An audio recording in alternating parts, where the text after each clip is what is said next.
ಈಗ ಈಸಿಯಾಗಿ ಪನ್ನೀರ್ ಗ್ರೇವಿ ಯಾವ ಥರ ಮಾಡೋದು ಅಂತ ನಿಮ್ಗೆ ಹೇಳ್ಕೊಡ್ತಾರೆ. ಮೊದಲನೇದಾಗಿ ಎಣ್ಣೆ ಹಾಕ್ಕೊಳ್ಳಿ.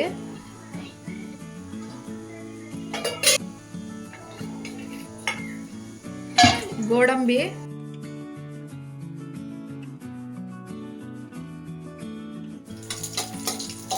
ಗೋಡಂಬಿನ ಒಂಚೂರು ಫ್ರೈ ಮಾಡ್ಕೊಳ್ಳಿ.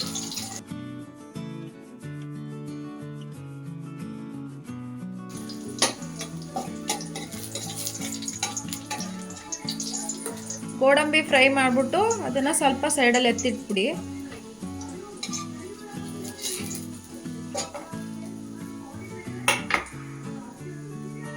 ಅದೇ ಎಣ್ಣೆಗೆ ಶುಂಠಿ ಬೆಳ್ಳುಳ್ಳಿ ಜಜ್ಜಿರೋದು,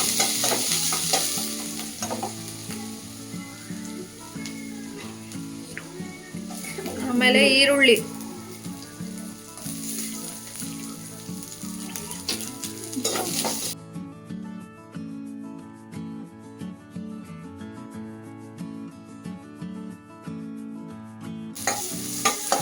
ಈರುಳ್ಳಿ ರೋಸ್ಟ್ ಆದಮೇಲೆ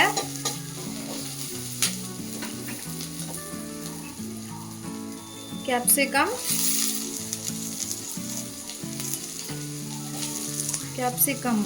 ಫ್ರೈ ಮಾಡಿ.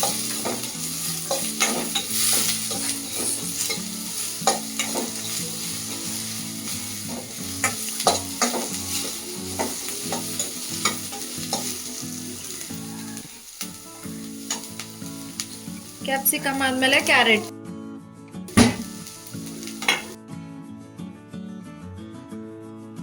ಕ್ಯಾರೆಟ್ನ ಫ್ರೈ ಮಾಡಿ.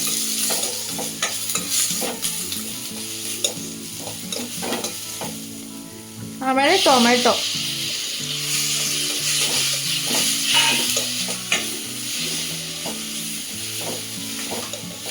ಸ್ವಲ್ಪ ಹುರ್ಕೊಳ್ಳಿ ಟೊಮೆಟೊನ.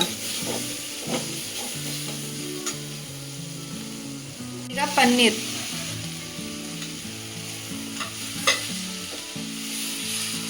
ಪನ್ನೀರ್ನ ಸ್ವಲ್ಪ ಹುರ್ಕೊಳ್ಳಿ, ಅದು ಸ್ಮೆಲ್ ಸ್ವಲ್ಪ ಹೋಗೋವರೆಗೂ ಹುರ್ಕೊಳ್ಳಿ.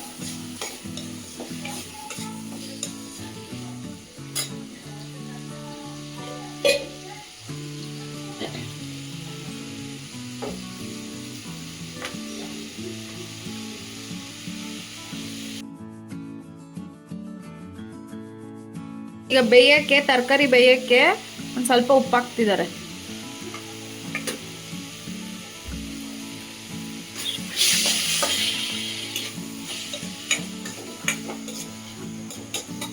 ಬ್ಯಾಕ್ಗ್ರೌಂಡ್ ಸೌಂಡ್ನೆಲ್ಲ ಇಗ್ನೋರ್ ಮಾಡಿ.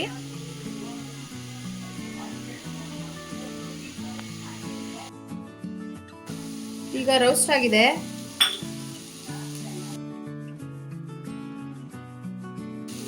ಈಗ ಅರಿಶಿನ ಪುಡಿ ಒಂಚೂರು,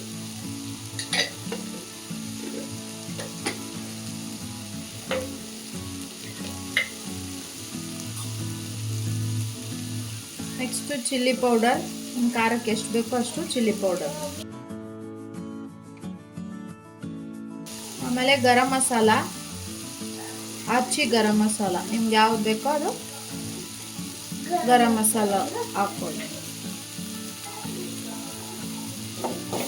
ಫ್ರೈ ಮಾಡಿ.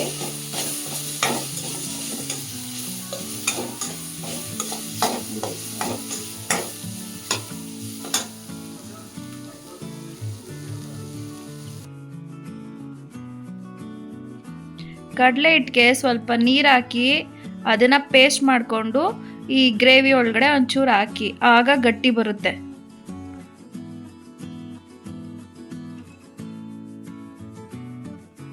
ಕಡಲೆ ಹಿಟ್ಟು ಪೇಸ್ಟ್ ಹಾಕಾದ್ಮೇಲೆ ಅದನ್ನು ಸ್ವಲ್ಪ ಫ್ರೈ ಮಾಡಿ.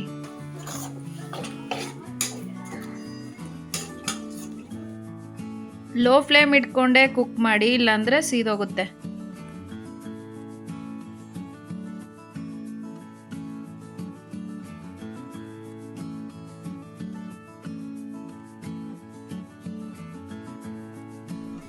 ಈಗ ಕೊತ್ತಂಬರಿ ಸೊಪ್ಪು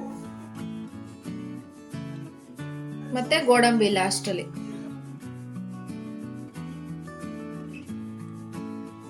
ಫೈನಲ್ ಆಗಿ ಗೋಡಂಬಿ ಕೊತ್ತಂಬರಿ ಸೊಪ್ಪು ಹಾಕಿ ಮಿಕ್ಸ್ ಮಾಡಿ. ಈಗ ಉಪ್ಪನ್ನ ಅವಾಗಲೇ ಒಂಚೂರು ಹಾಕಿದ್ವಿ ಬೇಯಕ್ಕೆ ತರಕಾರಿಗಳು, ಇವಾಗ ಒಂಚೂರು ಹಾಕ್ಕೊಳ್ತಾ ಇದೀವಿ. ಉಪ್ಪು ಕಡಿಮೆ ಇತ್ತು, ಈಗ ಸ್ವಲ್ಪ ಉಪ್ಪು ಹಾಕೊಂಡ್ವಿ. ಗಟ್ಟಿ ಆಗೋವರೆಗೂ ಬೇಯಿಸ್ಕೊಳ್ಳಿ, ಆಮೇಲೆ ಸ್ಟವ್ ಆಫ್ ಮಾಡಿ.